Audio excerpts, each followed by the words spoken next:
Heboh Nisa Sabian kesal ajak penonton bernyanyi malah disoraki, jangan dengerin kata orang. Nisa Sabian jadi imbas usai dituding jadi orang ketiga dalam rumah tangga Ayus Sabian dan Riri Fairuz. Belum lama ini Nisa Sabian tengah heboh jadi sorotan publik. Pasalnya saat ia tengah manggung di salah satu tempat, Nisa Sabian mengajak para penonton untuk bernyanyi bersama.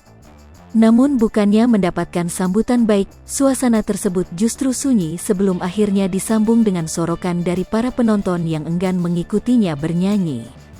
Kendati demikian, Nisa tak menyerah dan terus mengajak para penonton untuk ikut bernyanyi bersamanya. Tak lama kemudian penonton akhirnya ikut bernyanyi. Dalam unggahan tersebut sontak dibanjiri beragam komentar warganet tuai hujatan.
Hai pemirsa Sri Popo TV, jangan lupa komen, like, dan subscribe, serta tonton terus berita-berita terupdate lainnya ya.